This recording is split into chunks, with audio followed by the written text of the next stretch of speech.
Bonjour, chers amis.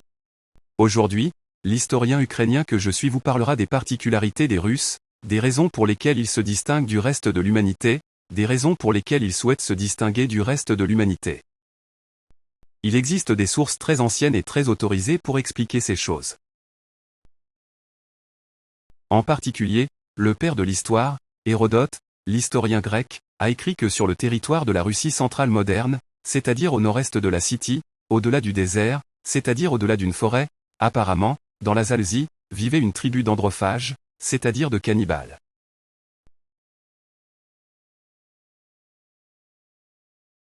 Et quelles étaient les particularités de ces cannibales? L'étude de ces particularités, de ces cannibales par les sources d'Hérodote, ainsi que les sources d'autres historiens, très anciens, font apparaître clairement que l'histoire, il s'avère que pour l'histoire, 1000 ans, c'est une bagatelle.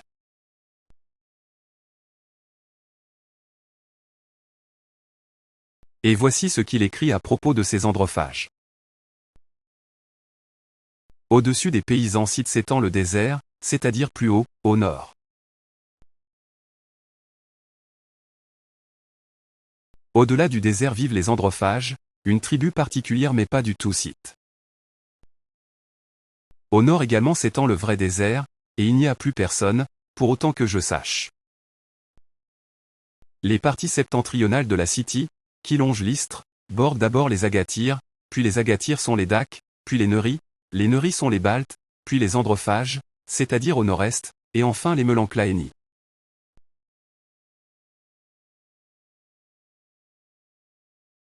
Les Melanchlaénies sont les peuples les plus susceptibles d'être identifiés au groupe indo-iranien. Parmi toutes les tribus, les androphages ont les coutumes les plus féroces. Ils n'ont ni vérité ni loi. Les androphages sont des nomades. Ils portent des vêtements semblables à ceux des Scythes, mais leur langue est particulière. C'est la seule tribu cannibale de ce pays. Alors, que voyons-nous? Des androphages. Ils ont les coutumes les plus sauvages. Cela ressemble un peu à la Russie d'aujourd'hui. C'est probablement la même chose, si l'on considère que le taux de criminalité, les statistiques sur la criminalité, est environ 30 à 40 fois plus élevé en Russie qu'en Europe de l'Ouest. En d'autres termes, les androphages ont les coutumes les plus féroces. Ils n'ont ni vérité, ni loi. Comme l'a écrit Hérodote. Je veux dire, la vérité, il est clair qu'il n'y a pas de vérité, parce que les Russes pensent qu'il est bon de voler. En tout cas, 90% d'entre eux le pensent. Tuer, c'est bien. Et tous les commandements mosaïques ne s'appliquent pas à eux. Il existe une vérité russe particulière, qui est complètement différente de la vérité des autres peuples. C'est-à-dire qu'ils n'ont, comme l'a écrit Hérodote, ni vérité ni loi. Pour ce qui est de la loi, l'anarchie est un mot typiquement russe. Et qu'est-ce que cela signifie? C'est tout à fait clair. En réalité, il n'y a pas de loi en Russie. Pour la première fois, les députés russes, dans la salle du Conseil de la Fédération de Russie ou de la Douma, ont lu la Constitution. De telles sources existaient. Les androphages sont des nomades. Je vous ai déjà parlé de la cause de l'ivrognerie russe. Il s'agit de l'alcoolisme, d'un taux d'alcoolisation élevé. Parce que les nomades du climat froid ne produisaient pas d'enzymes pendant très longtemps.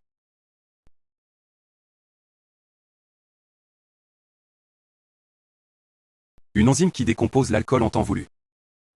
Par conséquent, cela prouve que les ancêtres des Russes qui possèdent ce gène alcoolique ou asiatique, environ 70% d'entre eux, étaient très certainement des nomades.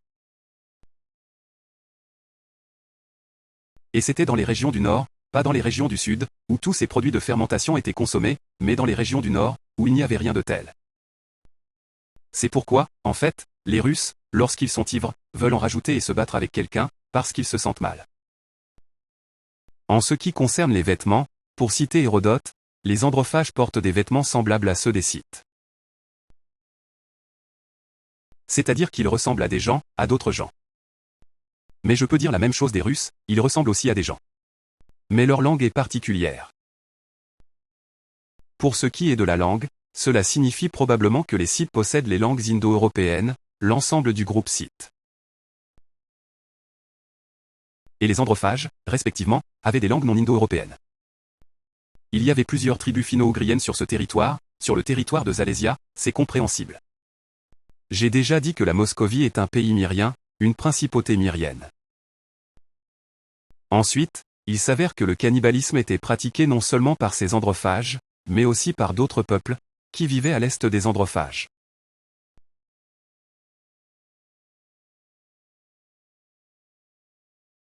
Voici comment Hérodote écrit que les Scythes visitant les Argipéens échangeaient des marchandises, en utilisant cet interprète de cette langue.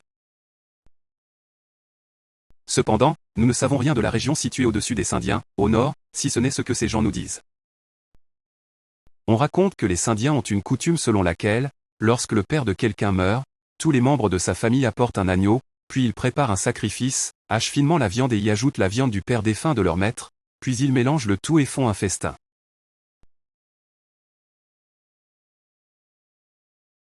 Mais ils arrachent les cheveux de la tête du mort, les nettoient bien, les dorent et les gardent à la maison comme un bijou, en lui offrant chaque année de grands sacrifices. Le fils fait cela à son père, comme Hélène le fait lorsqu'il célèbre la fête de ses parents décédés. Dans tout ce pays que j'ai décrit, l'hiver est si rigoureux que des gelées insupportables durent 8 mois, de sorte que lorsque l'on verse de l'eau, cela ne fait pas marécager la terre, mais lorsque l'on fait du feu, il peut y avoir de la boue.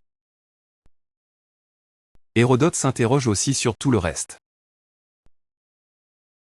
Et voici un autre historien qui explique aussi beaucoup de choses sur la nature de la Russie. Ammien Marcellin, un historien romain du IVe siècle après Jésus-Christ, sa création de l'histoire, un historien très célèbre, en fait, comme Hérodote. Voici ce qu'il écrit sur l'emplacement de ces ogres sur le territoire de la Russie moderne, où ils vivaient. Le pays sarmate s'étend du Danube au Don, c'est-à-dire du Danube au Don, le pays des Sarmates, c'est le territoire de l'Ukraine moderne. Du Danube au Don, comme le dit notre hymne ukrainien, qui est la frontière, c'est-à-dire le Don, qui est la frontière entre l'Europe et l'Asie. De l'autre côté du Don vivent les Alans, qui sont aussi d'autres Sarmates. Ils habitaient les vastes déserts de la Scythie, dont le nom vient des montagnes, et comme les Perses, qui par leur victoire ont conquis les peuples environnants et leur ont donné leur nom. Plus à l'est habitent les Melanchlaéni, puis les cannibales, les androphagies encore. Ces cannibales mènent une vie errante, si bien que tous les voisins se sont éloignés d'eux parce qu'ils ne voulaient pas vivre près d'eux. Ainsi, tout le pays au nord et à l'est, jusqu'à la Chine, est désert. C'est-à-dire que ces ogres mènent à nouveau un mode de vie errant, tous les voisins se sont éloignés d'eux, cela me rappelle la Russie d'aujourd'hui, tous s'enfuient, parce qu'ils ne veulent pas vivre près d'eux.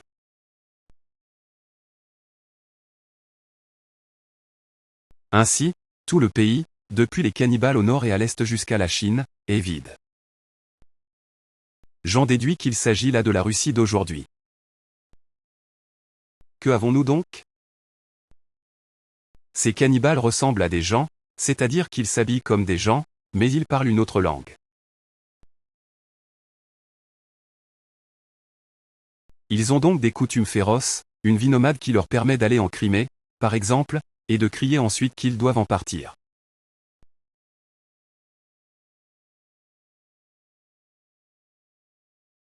Et, en fait, leur nomadisme à travers les régions, ainsi que ces coutumes féroces sans loi et sans vérité.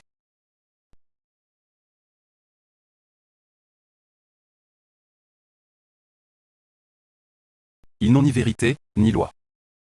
En Ukraine, nous savons très bien que la Russie n'a ni vérité ni loi. Mais quelqu'un dira qu'il y a très longtemps, que c'est une antiquité cannibale androphage en Russie.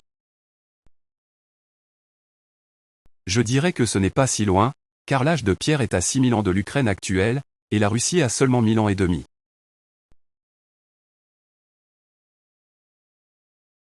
C'est 4 fois plus loin. C'est toujours important, c'est très important. En outre, nous pourrions montrer une carte, que je joindrai à la vidéo avec l'un des premiers commentaires, une carte des régions cannibales, qui a été dessinée par des scientifiques allemands universitaires dans les années 1890. Et ici, dans les années 1890, une partie du territoire de la Russie, mais plus près de l'Oural, était décrite comme cannibale. Nous sommes en 1893, comme vous le comprenez, c'est-à-dire il n'y a pas très longtemps. Et puis, soit dit en passant, l'Allemagne et la Russie avaient des relations normales, c'est-à-dire que ce n'était pas de la propagande avant la Première Guerre mondiale. Et puis, pour ceux à qui cela ne suffirait pas, on pourrait dire quelles sont les mœurs qui règnent dans la Russie d'aujourd'hui, combien de types de crimes il y a, qui n'ont aucune explication, etc.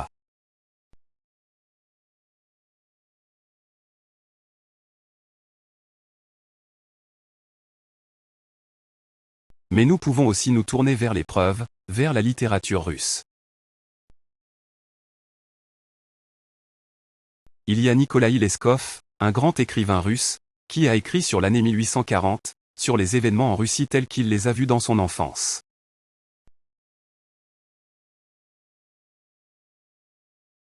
Et qu'a-t-il écrit? Il a écrit qu'en 1840, dans la province d'Orel, les gens fabriquaient des bougies avec de la graisse humaine.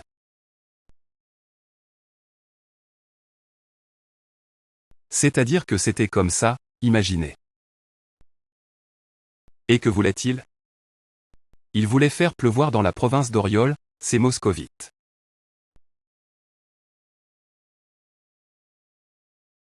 Et voici ce qu'il écrit. Un étranger est venu de quelque part et a passé la nuit dans la maison du petit homme. Il écouta, raconta le chagrin, le mal, le bonheur de ne pas avoir de pluie, et dit qu'il connaissait ce cas, que dans ce problème les prêtres n'aideront pas, et qu'il faut aller dans les champs avec une bougie allumée faite de graisse d'homme ivre, enterrée sur les routes pleines d'ornières, sans croix et sans pasteur. L'inconnu était un collectionneur, et dans son sac il avait exactement le type de bougie dont il avait besoin. Il en avait déjà une longue, mais il l'avait déjà brûlée dans de nombreux endroits où il n'y avait pas de pluie, et partout comme s'il avait plu. Nous avons collecté des œufs et 6 grivnas d'argent dans le monde entier et nous sommes allés avec lui pour prier dans les champs la nuit. Il nous a salués à la croix avec un cierge de graisse humaine allumée, et nous a dit d'attendre la rosée le matin, et le nuage à midi, mais de ne pas le déranger, parce qu'il peut tourner dans l'autre sens. Eh bien, le nuage n'est pas venu, et ils ont vu ces aborigènes locaux d'Orlov, pour ainsi dire, voir un homme courir dans le champ, un homme familier qui n'était qu'un ivrogne local.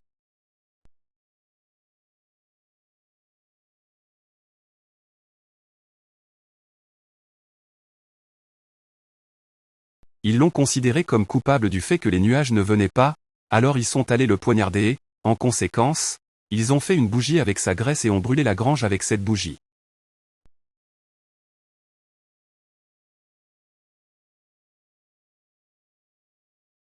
Et comment tout cela s'est-il terminé? Leskov écrit cela en se basant sur ses propres observations dans son propre domaine.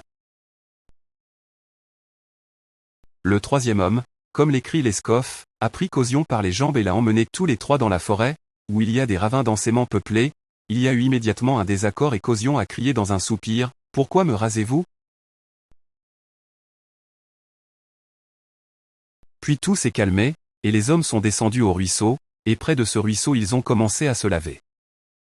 Et une fille a découvert tout cela, et ils ont été convoqués et ont avoué qu'ils avaient vraiment été dans les vieilles moitiés avec la bougie, dans les moitiés de la grange, c'est-à-dire avec une bougie faite avec la graisse de Cosio.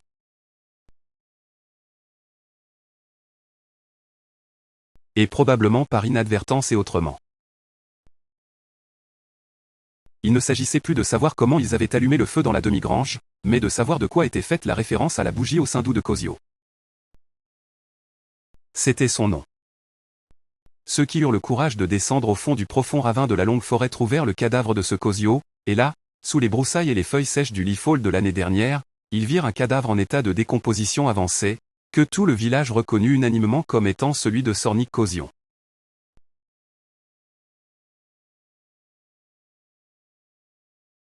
Toute la graisse intérieure avait déjà été enlevée de la graisse de Cosio.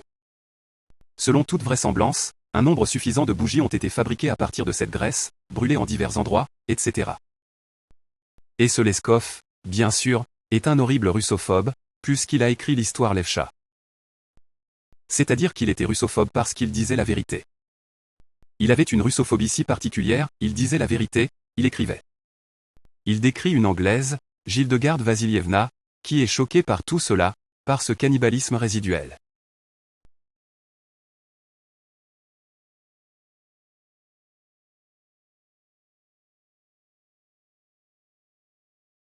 Et Satan dit, oui, il y a une vallée de larmes, une faim de l'esprit, une faim du cœur, une faim de l'âme. Et donc, très intéressant, je recommande à tout le monde de lire le Yudoll de Leskov. De quoi s'agit-il? Tous les écrivains qui ont écrit honnêtement sur les Russes se trouvent au XIXe siècle, voire au XXe siècle. Si vous prenez, par exemple, le même Leskov, prenez Platonov, par exemple, prenez n'importe qui. Si vous prenez Tchekhov, lorsqu'il écrit non pas sur la noblesse, non pas sur l'élite, pour ainsi dire, mais sur le peuple, vous verrez qu'il écrit sur des gens primitifs, des gens vraiment primitifs. Je recommande tout particulièrement Platonov, Andreï Platonov. Un écrivain russe très talentueux, soit dit en passant. Je veux dire, que voyons-nous? Nous voyons les particularités des Russes. Quelles sont leurs particularités aujourd'hui? Eh bien, une cruauté bestiale. C'est déjà prouvé, nous le voyons en Ukraine. Aucun conte de fées ne peut le cacher. D'où vient cette cruauté bestiale? Eh bien, si les gens sont primitifs, en fait, il n'y a pas très longtemps qu'ils ont quitté le monde animal. C'est-à-dire qu'il leur semble, et il semble aux Russes, que si vous n'avez pas tué, alors vous serez tué. En d'autres termes, ils vivent encore dans un monde animal et les échos de ce monde affectent leur vision du monde. En d'autres termes, les Russes pensent réellement qu'il est nécessaire de tuer tous ceux qui peuvent être atteints. C'est une histoire primordiale. D'où ces menaces pour le monde entier, d'où cette séparation d'avec le monde entier, etc. C'est-à-dire que cette nature, cette cruauté envers les animaux, vient de là, de la société primitive. Quelles sont les autres qualités des Russes, à part cette cruauté? Eh bien, ils ont la capacité de tout adopter rapidement, de tout prendre à l'extérieur. C'est-à-dire, sans comprendre le sens, mais en adoptant, pour ainsi dire, la forme extérieure. Il s'agit là encore d'une caractéristique des peuples primitifs. C'est-à-dire qu'il leur semble qu'après avoir construit un avion en contreplaqué à partir de quelques feuilles de palmier, cet avion, en conséquence, produira des cadeaux pour eux. Vous savez, cette histoire en général est célèbre dans les îles, où les aborigènes ont vu un avion, puis ont fabriqué une réplique exacte d'un tel avion avec des feuilles de palmier et s'attendaient à ce qu'il en jaillisse, en conséquence, du bien. De la même manière, les Russes appellent leur camp président, leurs subordonnés de camp, sénateurs, etc. Mais ils n'empruntent rien en réalité, parce qu'il est difficile d'en comprendre les sens, mais ils empruntent très facilement la forme. Et lorsqu'ils regardent la société occidentale, ils voient toujours une sorte d'Europe gay, une sorte de fierté gay, mais ils ne voient jamais ce qu'il y a de plus profond dans la culture occidentale. Il n'y a pas de génie de la pensée, etc. C'est-à-dire que ce n'est pas accessible. Ils ne voient que les choses les plus superficielles qui attirent leur attention. Je veux dire que c'est tout à fait typique des personnes primitives qui sortent de ce système primitif. Ils sont vraiment très avides de choses extérieures et ils imitent les choses ou les manipulent. Les Russes adorent tout ce qui brille. Je veux dire, ils adorent ça. En conséquence, si vous regardez, leur goût n'est pas très, pour dire le moins, chez les Russes. Pas tous, bien sûr, mais beaucoup. Encore une fois, cela est lié au goût des gens pour qui tout ce qui brille peut être un indicateur de statut.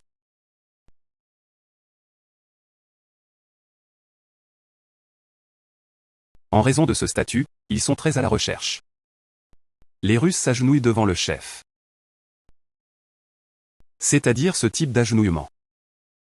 Les anciens ont beaucoup écrit à ce sujet, disant qu'ils s'écrasaient simplement des bosses sur le front lorsqu'ils tombaient devant leur chef, pour ainsi dire. Pourquoi?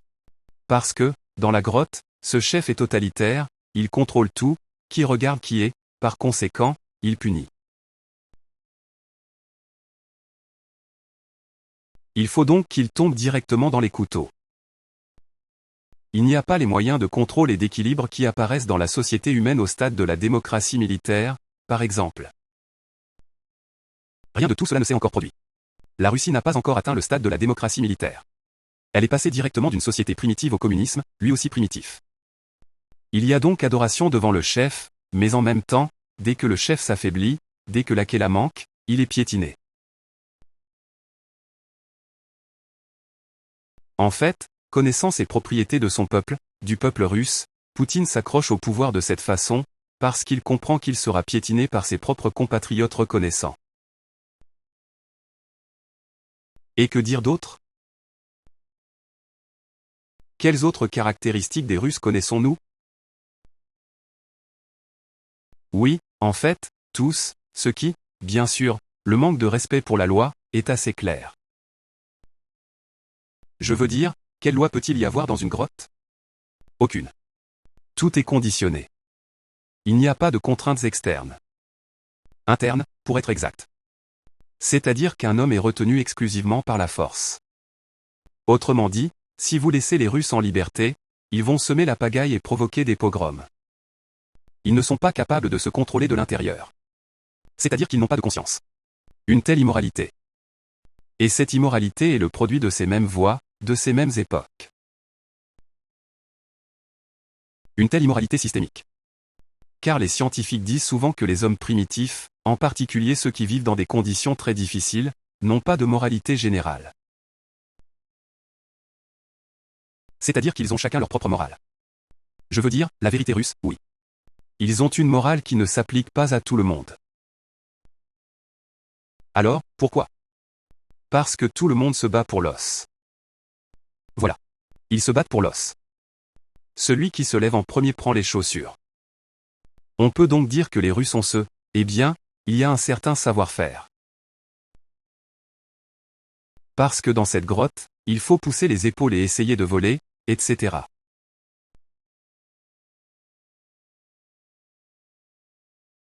C'est ce vol généralisé, cette propension à voler. D'où cela vient-il? Encore une fois, du système primitif. Parce que, dans le système primitif, le concept de propriété est très faible. C'est-à-dire que quelqu'un s'est endormi, qu'on lui a enlevé quelque chose et qu'il n'est plus propriétaire. C'est le cas dans les sociétés primitives. Par conséquent, les Russes ne comprennent pas très bien où il y a quelque chose qui leur appartient et quelque chose qui ne leur appartient pas. En d'autres termes, tout ce qui leur tombe sous la main semble leur appartenir. Si un policier les arrête, cela s'appelle de la russophobie. Si un policier arrête ses voleurs, cela s'appelle de la russophobie. C'est tout. Il y a donc un certain savoir-faire, car dans ce domaine, dans la bataille pour l'os, il est nécessaire de survivre. Mais le plus important, bien sûr, c'est ce relativisme moral total que l'on appelle. C'est-à-dire l'absence de morale elle-même. C'est-à-dire sur ceux qui ont des échos de la moralité considérée comme naturelle à la race humaine. En Russie, ils sont considérés comme des imbéciles. Comme l'a écrit un Néerlandais, je crois, en Russie, si quelqu'un était honnête parmi les Russes, ce qui était très rare, il disait qu'il était stupide et qu'il ne savait pas comment vivre.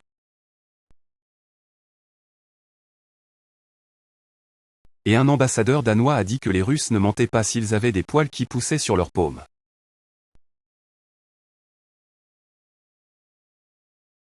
Autrement dit, personne, tout le monde ment.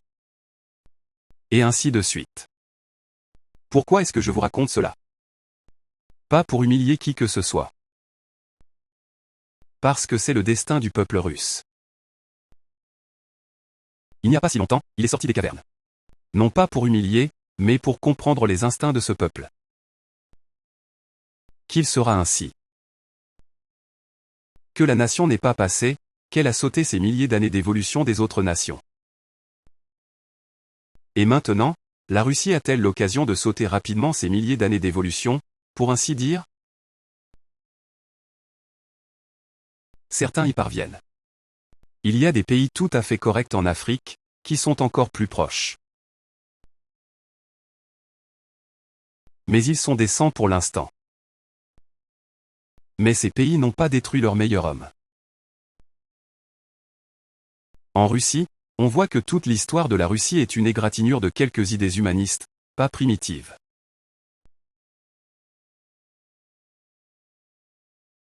C'est un simulacre d'Europe, si l'on peut dire. Toute l'histoire de la Russie, depuis le joug mongol-tatar jusqu'à Ivan le Terrible, en passant par les bolcheviks et Poutine. Voici. Par conséquent, je pense que la Russie n'aura pas le temps de se prononcer sur la manière dont elle va sortir de tout cela.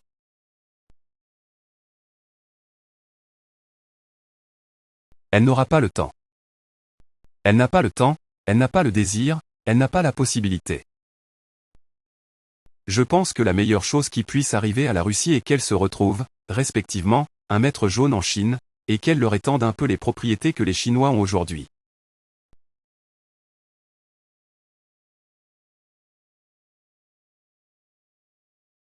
Je pense que c'est probablement ce qui se passera.